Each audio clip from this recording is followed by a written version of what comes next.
¿Cómo están? Buenos días, buenas tardes, buenas noches, según a donde o cuándo me estén viendo.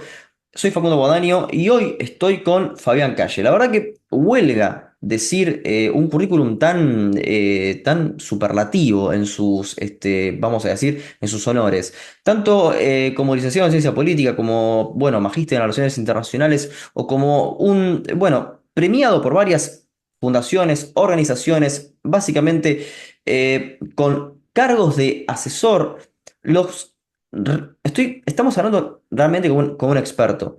Entonces, cuando digo esto, invito directamente a que la gente lo googlee. Dicho eso, es un placer para mí estar ahora en este mismo momento con Fabián Calle. ¿Cómo estás, Fabián? Gracias, Facundo, y gracias por no leer el currículum, que es una cosa sumamente aburrida para mí y los televidentes, así que te agradezco. Gracias, porque llegamos a ese acuerdo tácito. Ahora, estamos en un momento, mira que ya estamos, mira, te estoy llevando a aguas que son desde ya pantanosas, pero Vamos. nosotros estamos viviendo un momento trascendental, que es justamente lo que ocurrió con la intervención a Venezuela.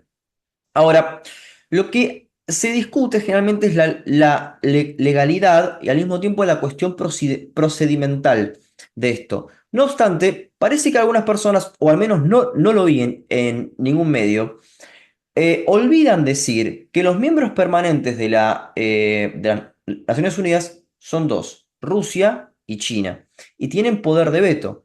Entonces, acá lo que me gustaría discutir, Fabián, es hasta qué punto hoy la Carta de las Naciones Unidas, o más bien, debería tener vigencia o merece una actualización.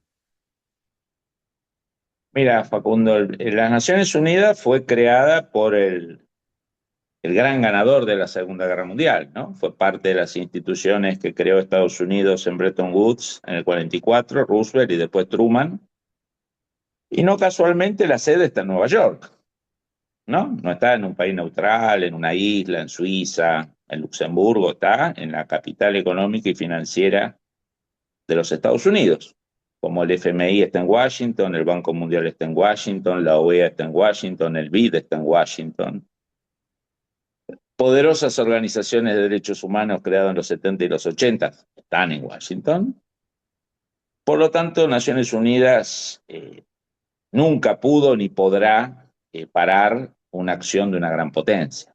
Por eso se creó un mecanismo pragmático, a diferencia de la Liga de las Naciones, que fue la suma de todos los delirios, sin la participación americana, sin la participación alemana, sin la participación soviética, la Liga de las Naciones, que las Naciones Unidas lo resolvió con los 5 vetos.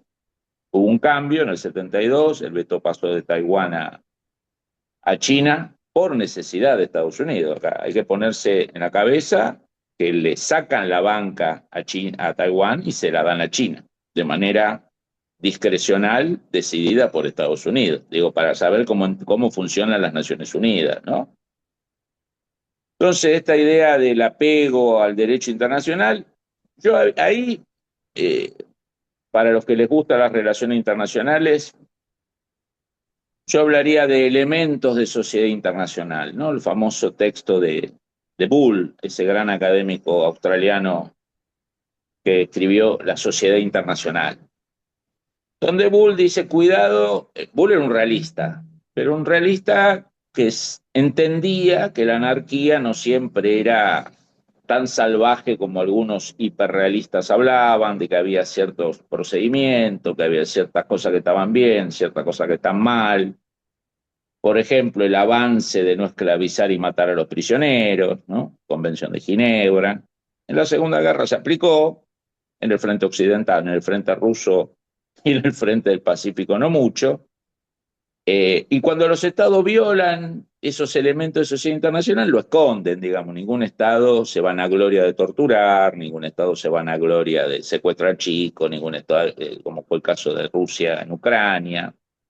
Digamos, ¿por qué ocultás? Si ocultás algo es porque sabes que está mal, ¿no? Entonces Bull lo que dice es, hay elementos. Ahora, de ahí pensar que el derecho internacional puede frenar acciones de las grandes potencias, no pasó, ni pasa, ni pasará. Nuestros amigos de derecho internacional y todas esas carreras, en algún momento o no les enseñan o se olvidan que el derecho emana del poder, ¿no? Ellos estudian el poder, el poder cuando ya se institucionalizó, cuando ya te transformó en norma, en procedimiento, en uso usual. Nosotros siempre les tenemos que recordar es cómo nace ese derecho. O sea, la Constitución argentina nace de dos batallas, Casero y Pavón, ¿no? La Constitución americana de la guerra con Gran Bretaña, la República Francesa y todo su legado nace de la Revolución Francesa y de las guerras contra las monarquías, ¿no? Y así sucesivamente. Entonces, nunca nos olvidemos que la fuente del derecho es una espada, un cañón, un misil o un arma nuclear. Nunca hay que olvidarse de eso. Lo cual no implica que sea la ley de la selva siempre, ¿no? Pero entender que esta idea de la limitación del derecho hacia las grandes potencias es una falacia, digamos. En algunos casos una falacia que genera pesar, en otros casos una falacia que genera risa, pero cada uno lo procesa como quiere, ¿no? Esta idea de... el otro elemento importante, llevando a lo que vos me preguntás de Venezuela, por fuera de la ONU, a nivel de sociedad internacional, básicamente occidental, ONG de derechos humanos, bueno, todo ese entramado tan chiquito, ¿no? Porque los occidentales somos menos de 1.000 millones en un mundo de 8.000 millones, ¿no? Siempre nos tenemos que acordar que somos cada vez menos, porque además no tenemos hijos, muchos de nuestras élites son acomplejadas, están pidiendo disculpas por Colón, están pidiendo disculpas por Solís, están pidiendo disculpas, se la pasan pidiendo disculpas por Buffalo Bill. Las sociedades no occidentales no piden disculpas.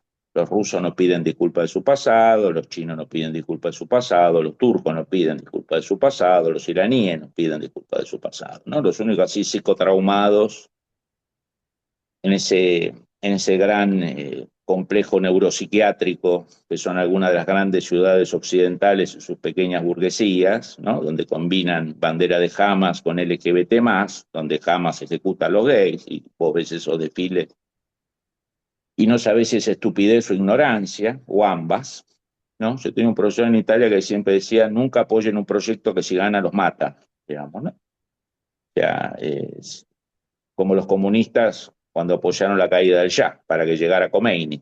Uno no tendría que ser Einstein para saber que si vos predicas la religión es el opio de los pueblos y llega una ayatola, tu destino va a ser complejo. Bueno, los comunistas iraníes no lo terminaron de entender, digamos, ¿no? Lo que te quería decir con esto es que hay que tener cuidado con esta idea de ciertos sectores de la progresía o de los bien pensantes, de las injerencias. Tomemos el caso de los 70. La izquierda latinoamericana, la política y la armada, exilada en Venezuela, exilada en México, exilada en Europa. Paradójicamente, no muchos de ellos exiliados en la Unión Soviética, por más que le gustaba la Unión Soviética, ni exiliados en China, por más que le gustaba Mao, siempre preferían París, Bélgica, Roma, una izquierda particular la latinoamericana. Pedían la intervención externa, le pedían a Carter sanciones, presiones de todo tipo contra Pinochet, contra el gobierno argentino, contra el gobierno boliviano. O sea, se pedía la injerencia activa. Eh, ¿Qué hubiera pasado si Estados Unidos con Carter no hubiera presionado por ejemplo, a la Argentina? Por ejemplo, hubiera muerto Jacobo Timerman. Jacobo Timerman es liberado en el año 79 por presión de los Estados Unidos, ¿no? Y así podemos seguir al infinito. Entonces, esta idea que no, la derecha pide la injerencia, no, siempre se pide la injerencia. Digamos, la izquierda lo pidió en los 70 la derecha o el centro, la centro derecha lo pide ahora, pero acá nadie, esta idea de la soberanía nacional, esa cosa westfaliana que en realidad nunca se cumplió, ¿no? La no injerencia de los asuntos externos. Esto es primero que es una falacia en el sentido que las grandes potencias hacen lo que les interesa y lo que pueden y lo que quieren muchas veces.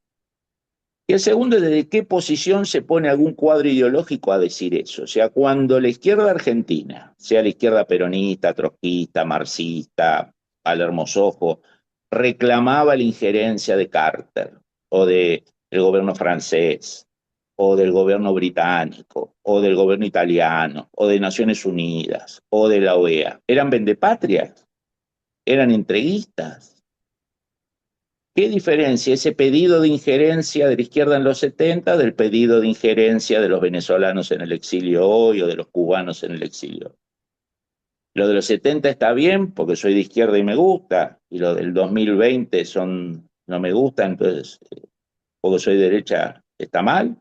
Bueno, pero yo Pero acá te... hay varios. No, pero te interrumpo para esto, para que veas un poco de estas, para que veamos todos un poco de estas incongruencias. Si vamos estrictamente a lo que la ONU puede decir, Kosovo en el 98 hubiese sido una masacre, por ejemplo. ¿Qué hubiese pasado con Serbia en ese momento? Porque no tenían, Clinton no tenía nada que hacer ahí, según la Carta de las Naciones Unidas, mismo Tony Blair. Vamos a casos un poco más Bolivia, puntillosos. No, no, pero caso de Libia.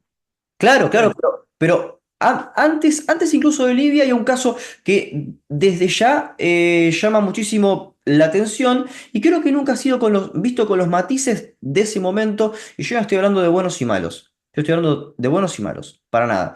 Pero si en el 2003, cuando se debatió la invasión a Irak, el precedente era lo que había ocurrido en Afganistán. Luego que bajo lo que se sabía de inteligencia en ese momento era que Saddam tenía armas de destrucción masiva, las había usado para su pueblo.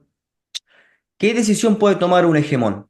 Acá ya va más allá de la voluntad de alguien bien pensante o, de nuevo, del desideratum de alguien que quiere una supuesta paz mundial que nunca puede existir. Entonces, qué tipo de decisiones crees que deben tomar estos líderes? Por ejemplo, en estos casos como Irak, como el de Venezuela ahora, ¿no? mira, ahí Facundo, eh, mucha gente se quedó como el tipo ideal de la guerra perfecta, con legitimidad internacional, que fue Irak 91, ¿no? Con el paraguas de Naciones Unidas, con una coalición occidental árabe, eh, con el dejar hacer ruso y chino, con Alemania y Japón poniendo la plata y Estados Unidos poniendo los fierros. Y fue como el tipo ideal. Ahora, de esas hubo muy pocas, digamos. La injerencia abierta americana en los Balcanes para derrotar a Serbia contra Croacia que termina en el acuerdo de Dayton. ¿Qué paraguas legal tuvo? La guerra de Kosovo para sacar Kosovo de Serbia, gobierno de Clinton, con bombardeos a Serbia, muertos, ataques a la oficina de la esposa de Milosevic. ¿Qué paraguas legal tuvo? La invasión del 2003 de Irak. ¿Qué paraguas legal tuvo? La invasión, estamos hablando de gobiernos demócratas, ¿no? Porque viste que ahora Estados Unidos parece que Trump es la bestia negra y que los demócratas duermen con el manual de derecho inconstitucional abajo de la almohada. Eh, la guerra, el derrocamiento de Gaddafi. ¿Qué paraguas legal tuvo? El ataque al campamento de Bin Laden en un país supuestamente aliado, como es Pakistán. ¿Qué paraguas legal tuvo? Y así podemos seguir. Digamos, los ataques contra el ISIS, incluyendo ciudadanos americanos del ISIS. O sea, drones americanos matando americanos radicalizados en el Medio Oriente. ¿Qué paraguas legal tuvo? Y así podemos seguir al infinito, digamos, la toma de Ucrania, la toma rusa de territorios ucranianos como Crimea en el 14, después la del Exacto, 22. exacto. Es que eso es lo que quería llevarte. No Digo, siempre son asociaciones la occidentales. compatibilidad entre Claro. el interés de las grandes potencias y el derecho internacional es una rara avis. Pasa muy pocas veces, muy pocas veces. Entonces, lo normal, lo regular es el otro. Hace cuenta que vos recurras a ciertas doctrinas que se desarrollaron en los 80, en los 90, de injerencia frente a dramas humanitarios, ¿no? Como fue Bush padre en Somalia, por ejemplo, o Clinton en Haití, ¿no? Muy bien. Entonces ahí vos tenés hambrunas, muertos, migraciones, pandillas. Entonces hay una decisión de intervenir. Ahora, Venezuela no cumplía con ese requisito. Más de 8 millones de exilados económicos, sociales y políticos. La inmigración forzada más grande de América Latina, seguro, y una de las mayores del mundo. ¿No? Gente que se quedó, que tuvo que irse con una valija, sin ahorros, familias destruidas, eh, miles de presos políticos, miles de muertos. Digo, no cumple Venezuela con esos requisitos. Digo, Pero claro, es los que al mismos mismo sectores que tiempo, hacen un drama porque un policía argentino tira gas pimienta. Un drama, tapa de diarios, convocatoria de sesiones especiales del Congreso. Esas mismas personas naturalizan que haya, por ejemplo, un gobierno que secuestra extranjeros para canjearlos, como hizo Venezuela. El secuestro europeo, secuestro americano, la administración Biden, patética, quizá por imbecilidad y también por negocios, canjeaba a ciudadanos americanos secuestrados por funcionarios, por los sobrinos de la vicepresidenta, de la primera dama de Venezuela, detenidos en narcotráfico por Nueva York. Cambiaron ciudadanos americanos por uno de los principales tesoreros del régimen de Venezuela. Tenemos un gendarme argentino secuestrado y desaparecido, una palabra que tendría que generar una gran excitación en las organizaciones de derechos humanos de la Argentina. ¿No? Entonces, no cumple Venezuela con ese requisito de injerencia. Digo, yo nunca me creí mucho esto de la injerencia humanitaria. Pero bueno, hace cuenta que toda esta literatura que es progresista, Mary Caldor, toda una literatura de izquierda europea, izquierda americana, izquierda. Ahora, Venezuela no cubre eso, digamos. Y si uno quiere forzarlo un poco más, Cuba no cubre eso. ¿Cuántos cubanos viven en el exilio? ¿Cuántos cubanos se han ido, no hace 70 años, ahora, en los últimos años? Estar sin luz, sin agua, vivir de remesas de parientes en el exterior, no cumple, es un requisito. Esta idea de que hay un sector intelectual moral, bien intencionado, respetuoso. Bueno, cuando uno rasca un poquito, hay mucho doble estándar ahí, mucho doble estándar, mucho. Se pide la intervención de Naciones Unidas, de la OEA, de esto, del otro, del otro, del otro, por ejemplo, por el caso Maldonado. No, se escala a niveles internacionales. Está bien, me parece correcto, querés esclarecerlo, esclarecerlo. Ahora esos mismos sectores, cuando desaparece, es secuestrado un gendarme, o silencio, o complicidad con el régimen. Bueno, ¿qué hacía el gendarme ahí? No, no era un espía. El espía argentino entra con pasaporte con nombre propio por migración. Digo, evidentemente, Venezuela, que podés entrar por cualquier lado.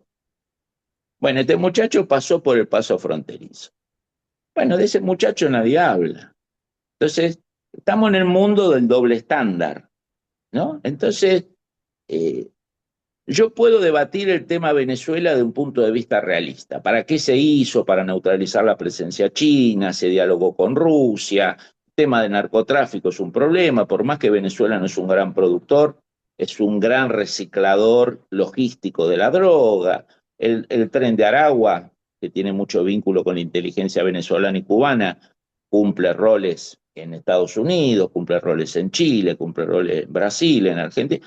Digo, yo todo esto te lo discuto. Ahora, la discusión desde la moralina o las discusiones desde el derecho internacional, digo, ahí me parece que hay mucho o de ingenuidad o de hipocresía, ¿no? Sí, hay flaquezas por todos lados. Además, si vemos a los hegemones que están acá, porque uno podría establecer que, claro, con el diario del lunes o el diario del domingo, uno podría decir, bueno, Estados Unidos obró de tal o cual manera. Bien, si no era Estados Unidos, ¿quiénes estaban? Rusia, China, Irán como proxy. Entonces, ¿cuál es la alternativa a eso? Después, otro argumento es el del petróleo. La respuesta totalmente realista es: ¿qué se esperaba que se haga con el petróleo en Venezuela? ¿Que se quede ahí?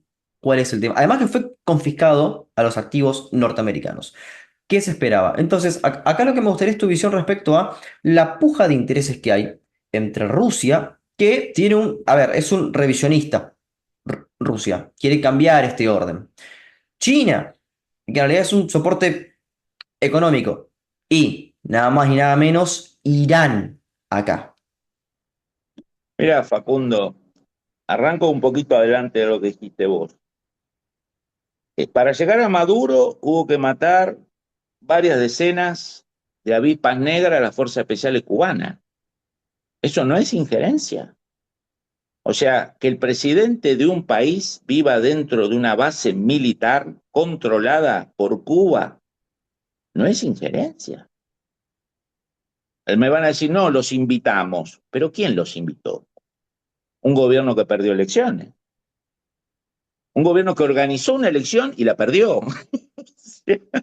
El colmo del papelón, digamos. Lo primero que tenés que hacer si sos una dictadura y llamás a una elección es hacerlo a la rusa, a la bielorrusa, a la kazaja, a la turmequistán, la iraní.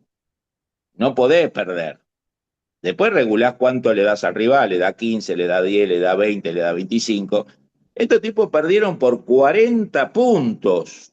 40 puntos, organizándolo ellos. O sea, evidentemente, el argumento de la legitimidad democrática de un gobierno electo que tiene derecho a pedir guardias pretorianas para protegerse no se aplica, ¿no? La idea de, bueno, el pueblo quiere, es imperialismo por invitación, queremos a los cubanos. Bueno, acá el argumento ese no funciona porque perdieron las elecciones.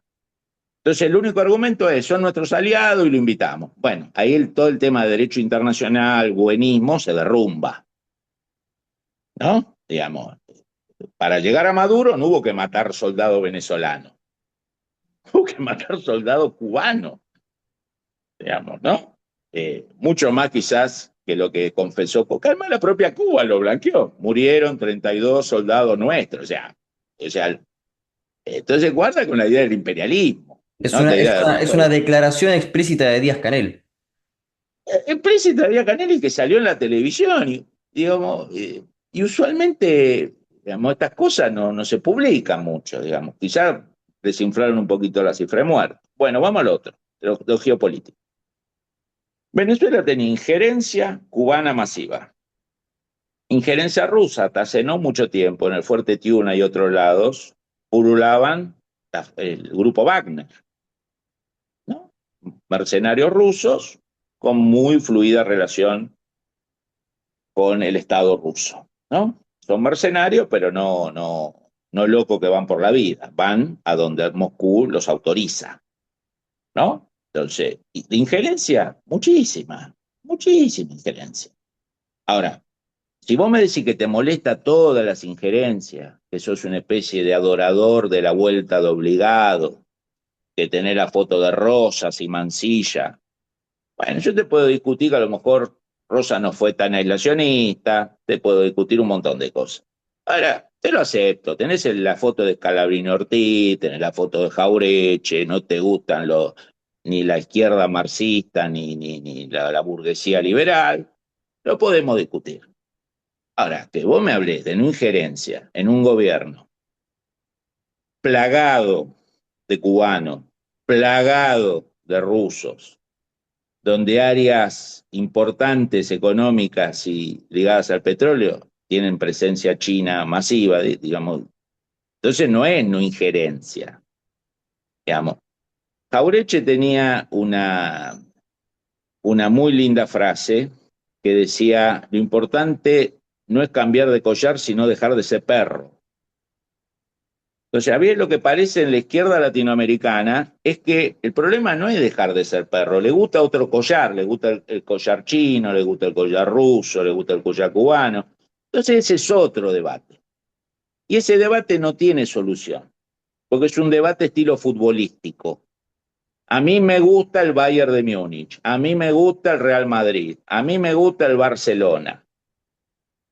Digamos, vos ahí te pusiste una camiseta, entonces no podés pontificar principios, lo que Kant llamaba imperativos categóricos, ¿no? Universalizables. ¿Puedo universalizar mi argumento? No, no lo puedo universalizar, porque yo estoy a favor de una intervención en ese país, de los países que me gustan a mí, por ideología, por negocio. Entonces, cuando yo cuestiono la intervención americana, no lo hago desde un imperativo categórico o desde una verdad general. Lo hago desde mi camiseta, que puede ser ad honorem o puede ser rentada, bien rentada, poco rentada, vivo de capital simbólico, beso toda la foto de la mañana, la foto de Lenin, y como Putin es pelado, creo que es Lenin. No importa, cómo me paguen, con plata o con capital simbólico. Entonces, el tema de Venezuela no es el inicio de una etapa de injerencia. Se cuenta Brutal Politics. ¿Cómo podría titular un realista como mi amigo Mearsheimer un día que esté así con ganas de provocar? Del protectorado cubano al protectorado americano. Listo, ya está. Ese es otro debate. Sí, sí, es que esa es la etapa de transición, que en Irak fue un fracaso. Eso hay que decir. Bueno, ¿cuál es el mérito de esta intervención? Por ahora, falta mucho. Acá hay mucho capítulo por venir. Primero que todo, tener en cuenta una gran contradicción que se ve en los medios, internacionales y argentinos. No se debería hacer porque viola el derecho internacional, un extremo. La misma persona, el mismo día o el otro día, 4 horas después, dice, ah, bueno, esto es incompleto. ¿Por qué no mataron o se llevaron o detuvieron a los 500 principales y la pusieron a Machado con un helicóptero en Miraflores? O sea, de un extremo al otro. O sea, o no hacer nada, porque la ONU no autorizó, o cambio de régimen total, ¿no? Asalto al Palacio de Invierno.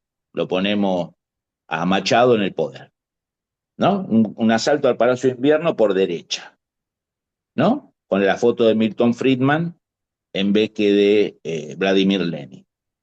Bueno, esas dos cosas son, digamos, no son viables. La primera no es viable porque Estados Unidos no quiere tener un país del tamaño y de la importancia de Venezuela, plagada de rusos, plagada de chinos, plagada de iraníes, y siendo funcional a la logística de la droga que le mata a decenas de miles de americanos como nunca en la vida. Punto.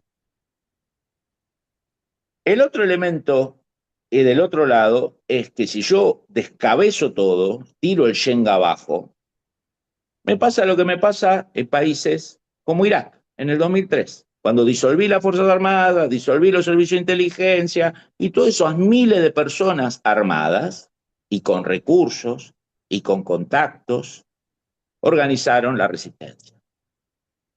Y salió Hoy que se ISIS, sabe. salió ISIS, por Y ejemplo. después de eso, los oficiales laicos sunitas, por la marginación, por ser perseguidos por los chiitas, por ser marginados por los americanos, se transformaron en los soldados del ISIS.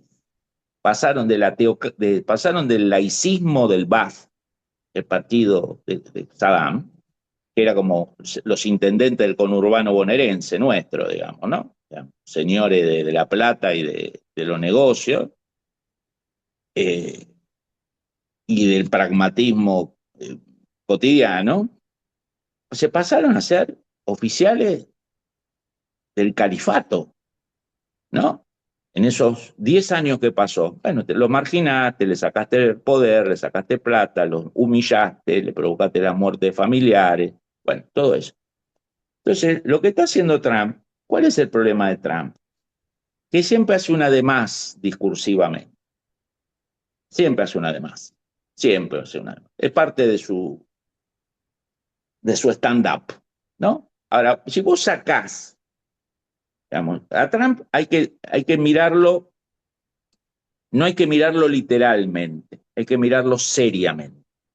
Si vos lo mirás literalmente, caes prisionero de los ida y vuelta, de los zigzagueos. No. Mirá los underpinnings de lo que pasa abajo de la retórica de Trump. Abajo de la retórica de Trump hay una burocracia americana que ha demostrado tener un conocimiento bastante capilar de lo que pasa en Venezuela, ¿no? Del day by day, quién va, quién viene. Esta operación se hizo con un conocimiento capilar del poder venezolano. Capilar. Entonces, hasta ahí, chapó. A partir de ese conocimiento capilar, Estados Unidos sabe que la llegada de la oposición al poder generaría una turbulencia masiva en las Fuerzas Armadas, en los servicios de inteligencia, en las mafias. Bueno, se inicia un proceso. Y el mensaje de Estados Unidos, abajo de Trump, las burocracias y la gente así, digamos, más prudente que habla en la administración Trump, como por ejemplo Rubio. Es, mire, vamos a iniciar un proceso. El que marca las reglas es Estados Unidos. Premios y castigos. Los premios, ¿cuál puede ser? Mira, hace las cosas bien, lleva las cosas durante 2 años, 1 año y medio, 1 año, y después te vas a Turquía, te vas a Moscú, no te congelamos toda la plata, decime 10 amigos y familiares tuyos que te quieras llevar y se van, y listo, ¿no? Si te portas mal, un día te aparecen 4 Fuerza Delta por el balcón y terminás en los tribunales de Wisconsin, de Nueva York, o en el peor de los casos, un día vas con el auto, te tiran un Hellfire desde un drone y morís, como mueren los de Lisi, como mueren los de Hama, ¿no? Esta es una transición que es insatisfactoria para todos los extremos. Si vos sos antiamericano, antioccidental, pro chino, pro lo que sea, bueno, esto te parece una aberración. Daisy es una traidora, Rodríguez, todos son traidores, Padrino un traidor, esto, Padrino, no, no, no. Del otro lado están los sommeliers de democracia, ¿no? No, no, Machado tendría que estar ya en el poder, tendría que haber una elección en 12 días. Yo escuché ayer gente que pedía elecciones en 30 días. ¿En qué planeta viven? ¿En qué planeta viven? Salvando las distancias enormes, enormes, pero solo como mínimo ejemplo, imagínate el plebiscito del 88 en Chile, ¿no? Donde Pinochet dice, ¿sigo o no sigo? El 55% dice no sigo. Todos los partidos juntos sacan el 55% y Pinochet saca el 45%. No. En ese momento se inicia una transición que derivó 2 años hasta la elección de 1990, con Pinochet como jefe del ejército durante los primeros mandatos democráticos. Con los generales que él decidía quién seguía y quién no seguía, con un presupuesto de defensa que no podía tocarse, con una constitución redactada por él en 1980, ¿no? Imagínate si alguien en Chile hubiera dicho en el plebiscito del 88, bueno, estamos en, no sé, agosto del 88. Bueno, en septiembre elecciones nacionales. ¿A alguien se le ocurriría decir semejante estupidez? En una situación muchísimo más ordenada que Venezuela, porque el ejército chileno se lo podrá acusar de violencia, de todo el otro, pero no era una organización criminal dedicada al narcotráfico, al tráfico de personas. Digo, aún en casos mucho más tradicionales, como el caso chileno, llevó 2 años. Y después, todo el gobierno de Elwin, Pinochet tuvo mucha influencia y mucho poder. hasta que cayó preso en Londres, estuvo ahí preso un tiempo y después. Bueno, entonces digo, esto es una transición pautada y pactada. En ciencia política conocemos mucho de esos casos.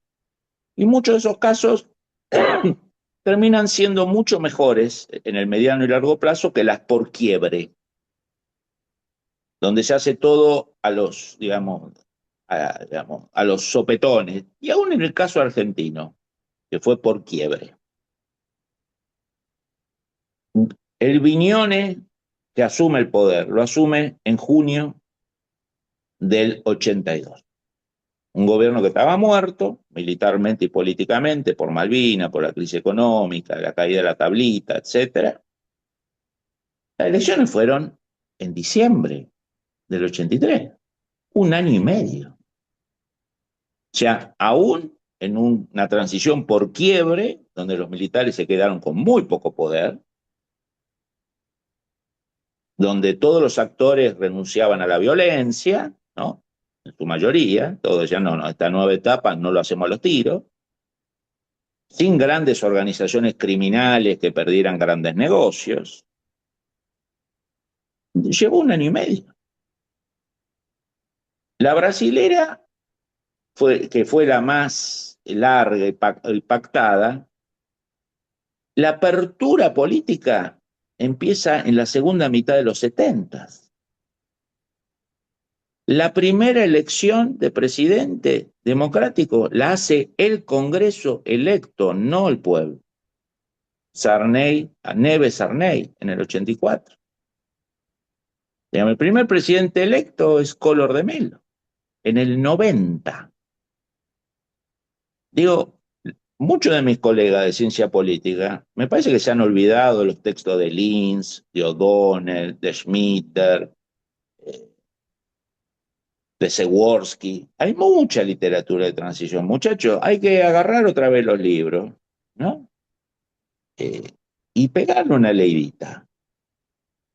Esta idea de o la nada o el todo. No, no. Hay mucha literatura que respalda que vos tenés que pactar con los que tienen el poder fáctico. Ahora, vos pactás, pero no de la posición de omnipotencia de esos poderes. En el caso de Venezuela, vos estás pactando con un actor que sabe que le puede caer un cuetazo en la cabeza o que puede terminar una madrugada en un tribunal americano o que le pueden congelar los fondos. Digamos, acá es una transición pactada entre la mafia y la dictadura venezolana y los Estados Unidos. Eso es una buena noticia para la democracia, porque no es Machado contra las Fuerzas Armadas, no es Machado contra las camisas pardas de Diosdado Cabello. Es la principal potencia militar del mundo que demostró que conoce al dedillo los pasillos del poder en Venezuela y que tiene inmensamente infiltradas las estructuras de poder en Venezuela, que va a ir marcando una transición.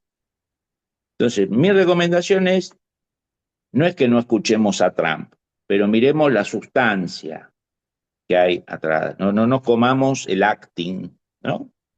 El acting de Trump es muy legítimo, le sirven las elecciones de este año, el voto latino, el voto cubano, el voto venezolano, el voto. Para él es un logro político. Escuchemos con más atención a Rubio, pobre, que después sale Trump al otro día y lo demiente, pobre, bueno.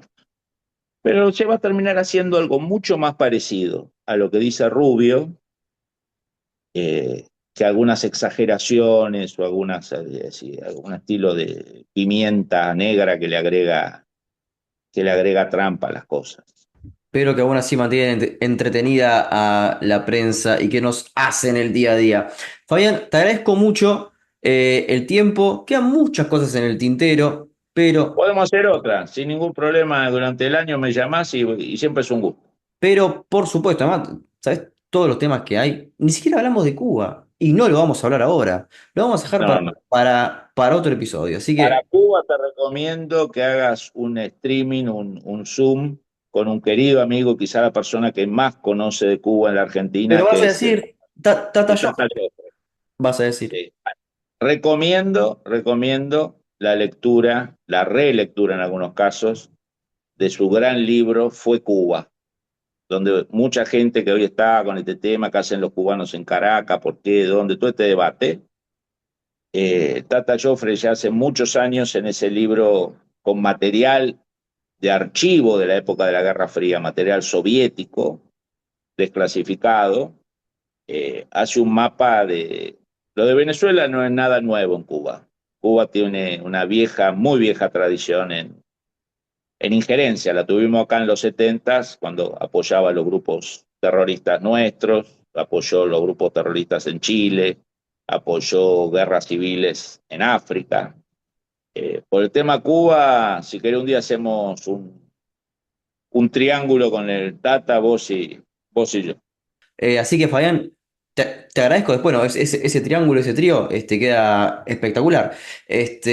Como la banda Cream, la de Eric Clapton y otros más, escúchenla, una gran banda de rock, de las gestantes de lo que después fue el rock pesado. También recomendamos un poco de música. Así que, Fabián, un gusto y espero tenerte muy Gracias, pronto. querido. Gran abrazo.